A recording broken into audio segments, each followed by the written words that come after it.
Good evening, I'm Stacey Amos for News Channel 8, and these are the top stories that we have for you tonight.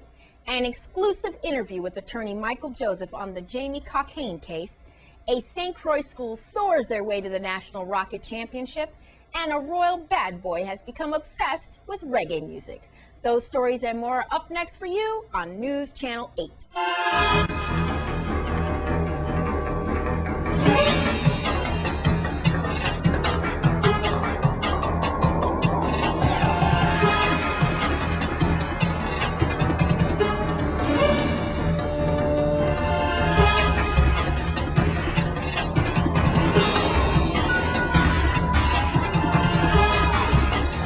Top story tonight, an exclusive. Attorney Michael Joseph speaks with News Channel 8's Wes Small about the recent developments in the 2007 murder case of Jamie Cockayne.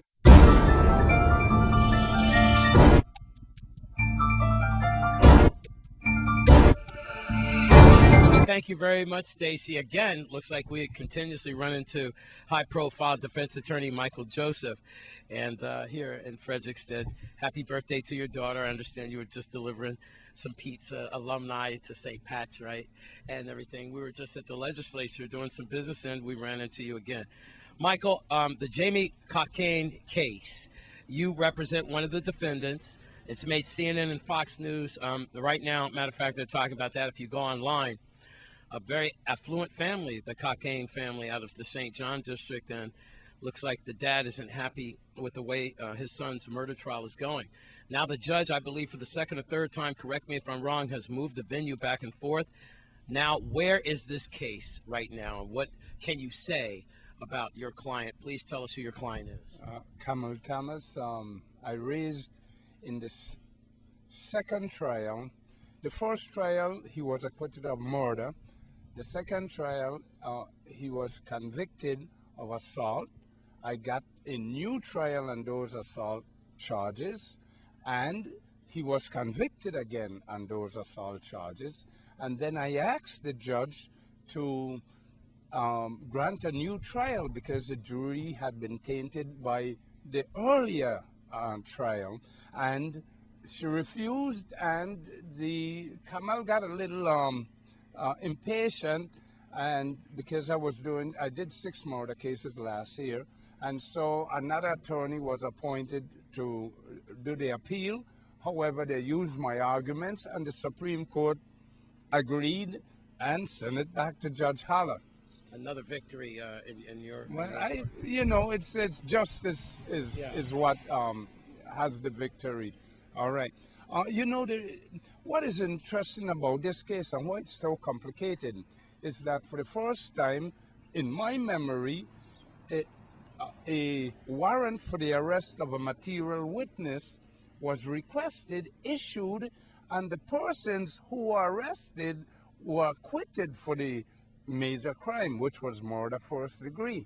And the person for whom the material witness subpoena went out, and my motion had to plead guilty. So that's the victory there in the defense lawyer finding the real killer, and the jury agreed twice he was the real killer, and he eventually. Talking about Mr. Boston? No, Mr. Ward. Yes, okay. Jaleel Ward. But it was excellent investigation by David Jackson from the Territorial Public Defender's Office. And when I got the file, I said, wow, I think the real killer. At that time, he was in New York, and God bless his soul. Lucky for him, he's only serving 10 years. My client got 12 and a half years for running somebody with a stick. But apparently, since they were the first accused, that was hard to shake. However, the Supreme Court, I think, did the right thing, of course, and he's going to get another shot if justice keeps flowing. And you feel pretty good about that? Well, that's it is an extraordinary achievement, if I must say so. So this Jamie Cockayne case seems to be not over yet. In Fredericksted, Freedom City, talking about freedom.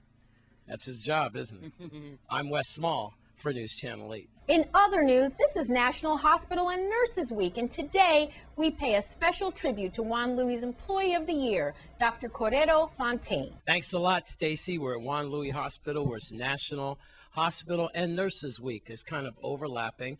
I'm here with a doctor, physical therapist here. It looks like a torture rack for me. We're in the rehabilitation room, and congratulations to you, Dr. Cordero. I understand that you've been awarded a Doctor of the Year? Employee of the Year. Oh, okay, Employee of the Year. So that could be anyone at Juan Luis Hospital. It absolutely can. What do you got, perfect attendance? I think it was a little more than that. A little more than that? Yes. Well, why don't we find out a little bit about your background historically before we get into what you do on a daily basis here at Juan Luis? Well, what would you like to know first? All right, well, like Central High School, complex, homegrown? Neither. I'm actually from the Dominican Republic, and I went to high school in Allentown, Pennsylvania. Oh, all right. I did my college and graduate work in Temple University in Philadelphia, Pennsylvania. And Bill Cosby's alma mater. That's it, absolutely. And what brought you here then? I picked the place on a map, and I liked it. Wow. Unbelievable. And are you happy then? I am very. This is a great place. I can't think of going anywhere else. All right. Well, tell us what it means to be Employee of the Year here at Juan Luis Hospital, and tell us about this rehabilitation room that we're in, and how you help patients. I'm sure, you know, with prostheses, maybe amputees, and people like me with arthritis, olditis, whatever you want to call it. How does this work? Well, being Employee of the Year, basically they've highlighted the fact that I guess I care for my patients the way they would want to be treated, which is kind of like the golden rule. And what we do here, we see both inpatients and outpatients. So we see people from in-house as well as folks from the outside that can come in with referrals from their physician. And we do see a whole lot of different things, from arthritis to back pain to amputees to fractures, you name it. We help. What does it mean to be rehabilitated here? Apparently, this place has a great deal of success. It does, absolutely. I mean, our patients are our best, dare I say, advertisement, I guess. We have, like I said, all different types of patients, and with myself and the other staff members, we manage to treat and rehabilitate everyone that comes through these doors. All right, at least to the Dr. best of our Cordero, ability. stay with me. What we'd like to do then is play a public service announcement that we'll be running from time to time. You'll see it on Channel 8 WSVI, all about patient care at Juan Luis Hospital. You'll see them in rotation. So with that, let's get into one of those right now. I do not have insurance. I'm a self-pay patient, and I haven't been treated any differently because of it. But I did have that preconceived notion in my mind that I would be, and I haven't. I've been in other hospitals before, but for Juan Luis, this is the Cadillac room, and I'm really appreciative that I'm not singled out because of lack of insurance. I could see where the trust level is getting higher every time they bring your baby. They check the band, even if they know that's your child, they still do their professionalism. They make sure that the baby matches your band and everything, so you feel more comfortable knowing that a stranger or anyone can't just walk away with your newborn infant. So I think they're doing good on trust. The Governor Juan Luis Hospital and Medical Center, to be the most trusted patient family-centered health system in the Caribbean by 2020. We hope you enjoyed that. And again, you'll be seeing these public service announcements throughout the week as we celebrate National Hospital and Nurses Week as they overlap. Back to Dr. Cordero then. I'm sure you want to thank some people. My coworkers, I wouldn't have achieved the status of Employee of the Year if it wasn't for them. And also, of course, you know, family. I wouldn't be able to be where I am at without them. And friends too. Married, children? I am married, not with children, so I guess my husband as well. Our next segment should be Health Stream, an online service for you to get better acquainted with Hospital and Nurses National Week here at Juan Luis Hospital. Congratulations, Dr. Cordero. I'm Wes Small for News Channel 8. What a wonderful story, Wes, and I agree. I hope she continues to do great things. Coming up, His Royal Highness is obsessed with reggae, and a dancehall artist is found guilty. Those stories and more are up next for you in your Caribbean Report.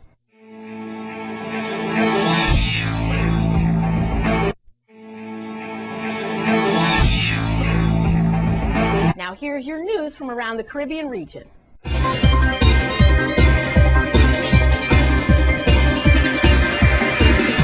From Aruba, police in Colombia say an alleged drug lord on the country's most wanted list has turned himself in Aruba. Javier Antonio Calecerna, better known as Comba, handed himself in to agents of the U.S. DEA. Comba is accused of the murder in 2008 of Wilber Varela, a Colombian drugs baron whose drug smuggling routes he supposedly took over. Comba, 43, has been taken to New York where he will stand trial. From Curacao, does this sound familiar? In a stunning development, Prime Minister Gerrit Schott has suspended the island's entire Secret Service agency, accusing the agents of planning a coup in 2010. Scott said the Dutch intelligence service will help restructure a new agency, but did not provide details about the allegations. From the Dominican Republic, the damages to the rustic restaurants, bars, and tourist shops in the village Pueblo Pescador, charred by an early Monday blaze, left 250 people jobless and is estimated at a loss of $61 million. The Samana Hotels and Tourism Companies Association stated its regret for the loss of the traditional wooden houses that were turned into quaint restaurants and bars, and called it the latest blow to Samana's tourism development. However, on a positive note, the country of the Dominican Republic is booming with tourists, with record arrivals last quarter, and new hotels have been planned. A 4 Points by Sheraton Punta Cana Village is planned to open this October, and a JW Marriott hotel, the first in the Caribbean, is scheduled to open in 2014 in Santo Domingo. Through March of this year, the country hosted 1.3 million tourists, up 8% from last year. From Jamaica, Prince Harry has become a huge fan of reggae music since his visit to Jamaica earlier this year as part of the Queen's Diamond Jubilee celebrations. While in Jamaica, he met Rita Marley, the widow of reggae legend Bob Marley, who got him interested. And since then, he has been stocking up on reggae music so he can play them at parties. He's also been learning to mix using turntables from a DJ friend. And dancehall star David Mavado Brooks was found guilty of assault on Monday. Mavado was sentenced to pay a fine of $80,000 or 6 months in prison on the assault charge, and $20,000 or 6 months on the charge of destruction of property. The charge against Mavado stemmed from an incident last July when he and members of his entourage reportedly attacked a St. James man in what was described as a case of road rage. From St. Vincent, Vanishing Sail, a Caribbean tradition on the verge of extinction, is a film that is now in the production stage. Its estimated completion year will be 2013.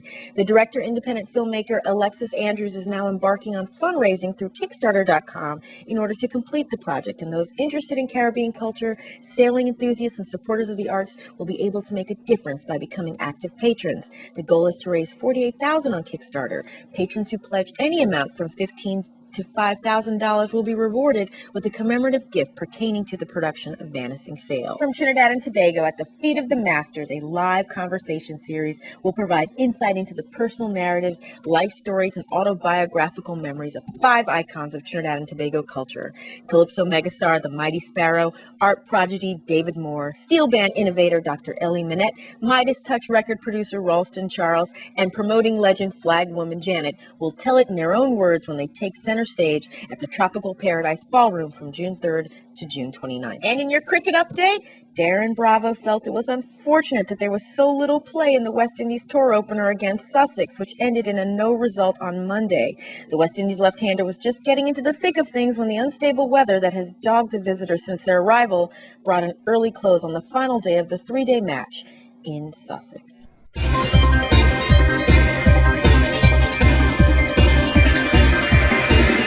Please be sure to check our Facebook page for all full details on the stories reported in the Caribbean Report. Now, an elderly man recently had to fend off robbers trying to get into his house. Here's VIPD spokesperson Melody Rames with the details. Police on St. Thomas are investigating a burglary that occurred on Friday, May 4th in estate Lindbergh. A homeowner told police that 2 unknown persons were inside his home at about 10:30 p.m. and demanded money from him. The 63-year-old victim told police that he was sleeping and was awakened by 2 armed men who motioned him to his safe and gestured for him to open the safe. The victim said that he told the suspects he did not have any money in the safe, but he had money in another room. The victim went to the other room, closed the door, got his licensed firearm, and discharged at least 2 shots through the closed door. The suspects fled the scene. The preliminary investigation revealed that the suspects entered the residence through a glass door in the living room. The suspects took a cell phone and less than $100 that was in the kitchen area. This case is being followed up by the Criminal Investigation Bureau detectives, and police urge anyone who has any information on this burglary to call detectives at 714-9834, 715-5522. Or if you wish to remain anonymous, call Crime Stoppers USVI at 1-800-222-TIPS. Now, a St. Croix school is soaring to new heights. We'll have the details when we come back. This newscast has been sponsored by Mario's Virgin Crystal. Let us save you the hassle of lugging those jugs around. Purified bottled water conveniently delivered to your home or office. Also available in your favorite grocery store. Call 773-2810.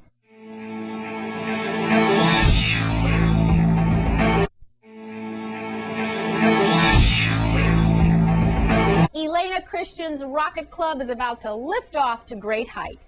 News Channel 8's Wes Small has the detail. Thank you very much, Stacy. Teacher Steve Bullock is no stranger to News Channel 8 and his Rocketry Club, also a meteorologist, keeping us informed as hurricane season approaches. And his class of Rocketeers seems to be getting closer and closer to a national championship.